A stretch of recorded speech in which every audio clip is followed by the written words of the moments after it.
Episode 13. Legumes, Old World and New. Hello, and welcome to the history of American food. This week, I'll be looking at legumes. Love them or hate them.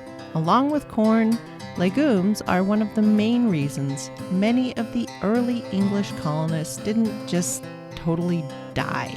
We'll sort out this old world and new world thing, do a little colonial history, and try not to scare you while informing you. So pull up to your place at the table and let's dig in.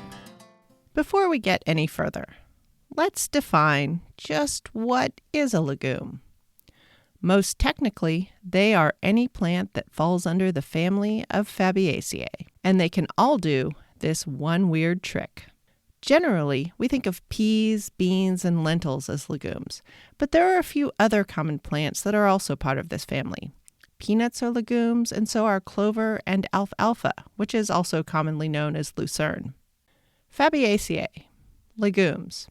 They hold several special spots in the food world. They nourish humans, our livestock, honeybees, and farm soil as a cover crop. But what makes them most special is that they have solved one of the hardest puzzles of the plant world, taking nitrogen out of the air and fixing it or turning it from inert nitrogen gas into ammonia, the active version that feeds plants so they can grow. And they do it with symbiosis. Symbiosis is one of those nifty modern made-up Greek words where if you take it apart, you go, oh, cool, huh? Because sym is together, and biosis is living. If you pull up some clover or peas or a bean plant and look at the roots, there will be these little balls or nodules on the roots. These are rhizomes. They're not entirely part of the plant. Instead, they are little factories full of bacteria that live on the roots of legumes. The plant allows these bacteria dormitories to form on the roots because the bacteria inside pulls free nitrogen gas out of the air. And there's lots to spare. Nitrogen is about 80% of the air we breathe. But it's inert, meaning it doesn't want to do nothing with nobody. Enzymes in the bacteria convert this free nitrogen to ammonia, which is an essential nutrient for every plant, everywhere. While the rest of the plant world waits for a cooperative animal to digest food and drop the leavings nearby, or for that animal or some other plants to die and rot, the legumes of this world went in on a cross-kingdom partnership. Legumes make a home for the bacteria and feed them energy-rich organic acids in exchange for the bacteria solving the pesky how to make nitrogen gas into ammonia problem. And this is pretty amazing. To convert nitrogen into ammonia without enzymes and the secret, well, less secret now, internal bacteria processes, humans invented the Haber-Bosch process, which requires a 450 degrees C reaction chamber with a pressure of at least 200 atmospheres. And the world exists basically at 1 atmosphere of pressure. Oh, and you have to add an iron catalyst. Now, before this German chemistry bonanza happened in the first decade of the 20th century, the only non-legume bulk source of ammonia was animal poop. Livestock manure and bird guano were the best and often fought over sources.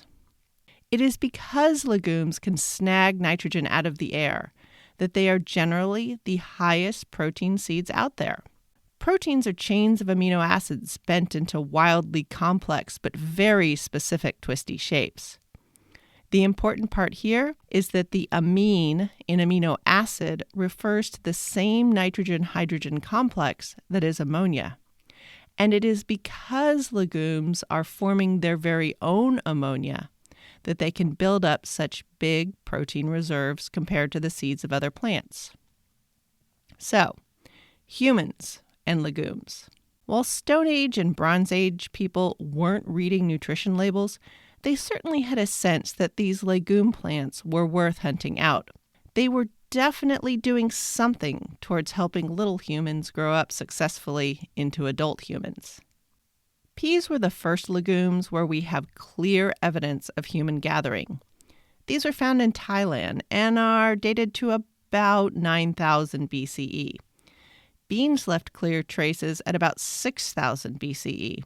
Broad beans, or favas, genus Vicia, appear at the foot of the Himalayas, in the same region where pre-wheat grasses were first collected. In the New World, bean collection is just as old, but this time genus Phaseolus, the kidney bean relatives. Those have been found in Peru, and right around the same places where some of the oldest corn has been found. Beans and grains have traveled together for a very long time, and humans have probably been cultivating them for even longer than grains. Part of the reason beans and peas can be found over 10,000 years after they were gathered is due to the fact that dried legumes, with their seed coat on, are practically indestructible if you keep them dry. And this, along with their undeniable nutritiousness, is why these plants have been a favorite, or at least an appreciated food, for millennia. Beans made it to Europe proper, for sure, by 2000 BCE, and there is some currently disputed evidence that they were there even earlier. In Europe, one mark of the central place beans took in recorded human history, of the ancient Roman names you've likely heard of, four of them are derived from the ancient Latin words for different types of beans. First, the Fabians. This meant they were basically the fava bean clan. Then Lentulus, he was the lentil guy. Paizo was derived from the word for pea, and even if you hadn't heard of those guys, you've probably heard of Cicero. His name comes from the chichi bean, also known as the chickpea or garbanzo bean. That means beans must have been pretty important if several of the big wheels in Roman society had bean names. And there are more. In Europe, Africa, and Asia, there are over a dozen genus of beans under the Fabaceae family that have made major contributions to our food over the last 400 years through the present. Along with favas, lentils, green peas, and chickpeas, some of the best known include glycine, which includes soybeans, cajanus, which includes pigeon peas, Chiamopsis, which has the guar bean, the source of the popular thickener guar gum, Macrotoloma, which includes horse gram, widely used on slaver ships, and Vinya, which covers all the adzuki, mung bean, long bean, and black-eyed pea species. Meanwhile, in the New World, there appear to be only two major genus that produce seeds that humans have cultivated. Ericus, which covers all peanut species, and Phaseolus, which covers every last thing that is called a bean from the New World. Lima beans, which, yes, originated in what is modern Peru, Tipperary beans, pinto beans, kidney beans, and every single version of green beans, including what are called French beans. Legumes, as annual plants, that means they grow from a new seed each year, have adapted to just about every growing condition, early season, late season, arid conditions, and tropical ones. But each variety is temperature sensitive. Too cold and some will never sprout, and others, if grown too hot, will be spindly and tend not to produce flowers. If the day length is too long or too short for a particular variety, they won't mature properly. As phototropes, that is, sun seekers, their flowers and leaves follow the sun throughout the day, and they are nyctinistic, which means their leaves and flowers droop and fold as they sort of sleep at night. Less than 8 hours of sleep, and bean plants are not healthy. As fast growers plus all these light-inspired habits, they are very fun plants to watch in time-lapse. I'll include a video in the show notes. Now, what I'm about to explain is one of those things that may seem dangerous or scary, but isn't, as long as you continue to use beans simply as you always have. Much like using knives or fire in the kitchen is only dangerous or scary if you stop using them the way they're meant to be used. Carry on like a sensible person, and you'll be fine. While corn sequesters its nutrients, but will release them with some coaxing, some beans actually contain a pretty intense set of anti-nutrients, which are also known as toxins or poisons. Now, some beans, which we're not going to talk about, are just flat poisonous and are not edible. All the phaseolus beans, the New World beans, when fully mature but raw, contain hemagglutinins. Boiled and fully cooked, they are perfectly safe, which means if you eat too many raw, fully grown New World beans, your blood cells will form into little clumps and cause anything from severe joint pain to death. But seriously, who in their right mind would eat raw, hard, tooth-breaking beans? No one. That's who. Cook them so they're soft and creamy and tasty. And because beans are so small, even those gigantes, the ones as big as the top joint of your thumb, because beans are so small, as little as 10 minutes in boiling water denatures, that is, completely destroys that poison. And look, if you tried to eat a bean that had only been boiled for 10 minutes, it would still be inedible. Oh, and sprouting beans or fermenting beans, those things also destroy the poison. But now you're worried. What about canned beans? No problem there.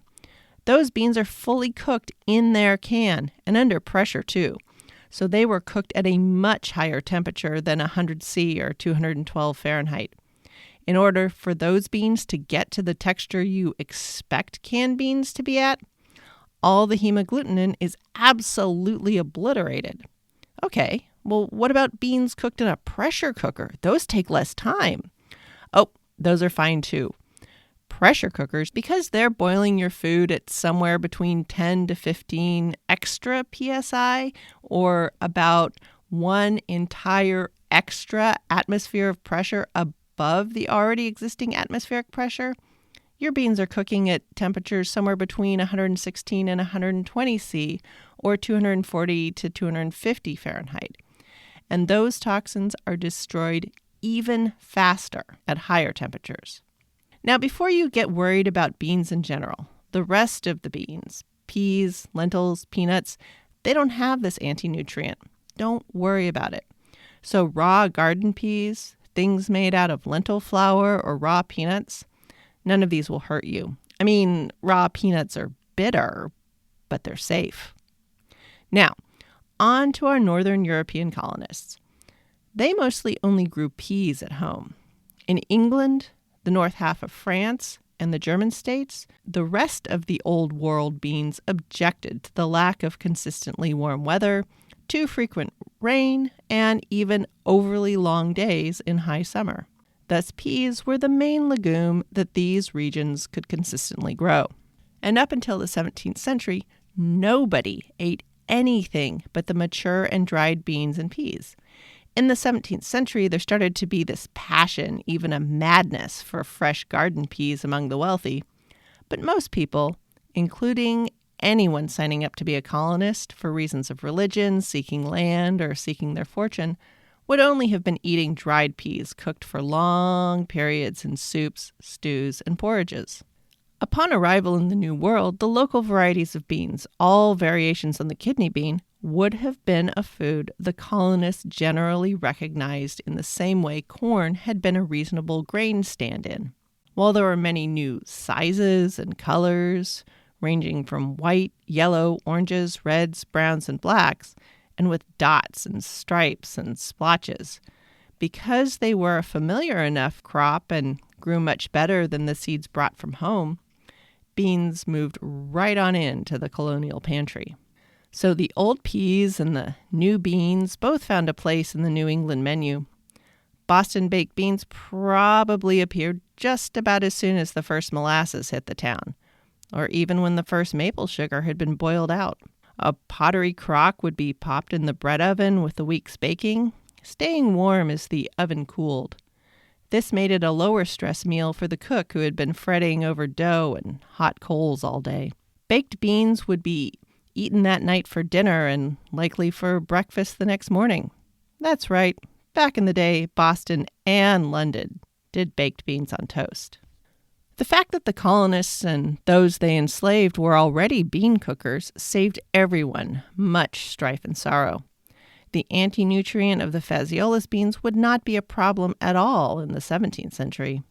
It would become a little bit of a problem at the start of the 20th century when some farmers tried feeding livestock on beans to fatten them up, and in the 1960s and 70s as some new food fads started up. But we'll get into all of that someday far in the future. Nope, for the 17th century colonists, the thousands of micro-varieties of Phaseolus genus beans that were found all over the New World in every different climate were welcomed and planted and harvested and eaten. But beyond the kidney bean bounty, it was also in the New World that the practice of eating green beans, consuming the immature green pods before the beans inside matured, entered the colonists' menus. Such a thing had never been considered by any European. English and other Northern European peas at that time had leathery, tough pods. Snap and sugar peas were in the future. The beans of more southerly Europe had pods that were leathery or spongy or fuzzy or some combination of all of those in their immature state. The colonists, with their suspicion of things raw or green, would never eat the green beans without cooking them. They would be stewed, salted, or pickled in vinegar before they would be eaten. Fresh off the vine, if they weren't headed to the salt or pickling vat, they would be hung on twine to dry in homes along ceiling beams. As they shriveled and browned, bathed in the smoke from the cooking hearth, these green beans would come to resemble and be called leather trousers. While waiting for the harvest of the mature beans and the season's grains, these tough leather trouser beans would be dropped into stews and cooked for a few hours to rehydrate. And this is also the source of the whole French bean confusion. While the colonists were boiling, salting, pickling, and drying their green beans, La Varenne and his 17th century followers, in this vegetable novelty-seeking mode, where they crazily cooked vegetables to show them off, well, French government officials and planters who were visiting their colonies and properties in Canada and the Caribbean, these were men used to the high life.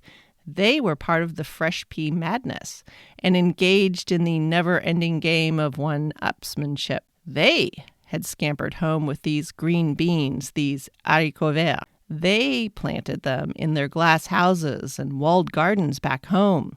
They got their chefs at their hôtel and chateau to whip up show-off dishes that would eventually migrate north across La Manche, the English Channel, in the 18th century. And this is what led to green beans being called French beans in American and English cookbooks for centuries and caused much confusion. Now, if you're suddenly wondering about those raw green beans you ate or just blanched for far less than 10 minutes, again, you're fine.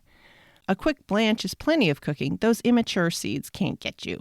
I mean, if you were to eat, say, a quart of raw green beans or drink 2 cups of just raw green bean juice, you'd feel off, but probably not because any of the anti-nutrients. I mean, my tongue just itches thinking about that. I mean, why would you do that? Okay.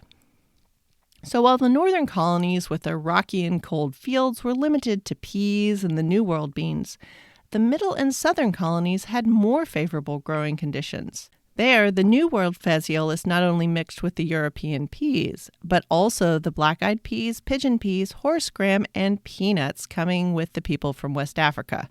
Wait, I can hear you saying, I swear you just said peanuts are New World legumes. Why are they coming from West Africa? This is why. The peanut appears to be a native of Brazil. The Portuguese, if you remember, got Brazil thanks to the 16th century imaginary line in the sea drawn by the Pope and the Treaty of Tordesillas. The Portuguese and the Spanish appreciated the oily, nutritious peanut. They used it in their complex Baroque sauces and began to import it into West Africa as part of their trade for slaves to work their 16th century sugar plantations. West African merchants and farmers, past masters at identifying beneficial plant foods, adopted the peanut with enthusiasm. They added it to their already impressive roster of nuts that they ground, pressed for oil, and ate. So when West Africans became the enslaved population of the British Atlantic, they brought the peanut to North America. Now, the native North Americans already had their own tree nuts and never really picked up peanuts. West Africans kept eating this anchoring food from home. But the European colonists, as a way to divide themselves from the people they had purchased, deliberately used peanuts as only animal fodder and slave food. Due to this short-sighted display of supremacy, Americans would deny themselves the introduction of the peanut cookie until 1916, when George Washington Carver published his pamphlet. Sometimes I see this as the first big cell phone in American food. And don't worry, there will be many more. Legumes made up much of the colonial menu, no matter where on the coast or the social ladder you found yourself. Along with corn and other grains, a very large amount of legumes were eaten. Except for the very richest few, meat was only for feasts and celebrations. It was company food. Early manuscript collections and later cookbooks are full of recipes for pickled beans, stewed beans, split pea soup, beans and sauce, baked beans, succotash, beans and greens, and bean soup. Bean soup, too. Another way to make bean soup. And soup with leftover beans. Indispensable, unglamorous, but dependable, storable, and ubiquitous. Legumes were kind of the non-surprise of the New World. They were absorbed without much fuss and fed everyone. Because they were such a non-event, they would just kind of simmer along in the background, being their unglamorous, dependable selves. Next week, we'll look at something more flashy and novel, pumpkins. We'll look at the different roles squashes in general took on in the 17th century colonies. Pumpkin beer, anyone? Thanks for listening. Show notes for this episode will be at thehistoryofamericanfood.blogspot.com. Along with promised pictures and links, I'll also include any interesting media I consumed for the episode. You can help other people find this podcast by leaving a review on iTunes or your favorite podcast widget. I know it doesn't seem like much, but as a pretty new show, just a few words from you really do make a difference. Music for this podcast is Fingerlympics by Dr. Turtle. The show's email and the link to the show notes are in the show description and also in the Twitter bio at THOA Food.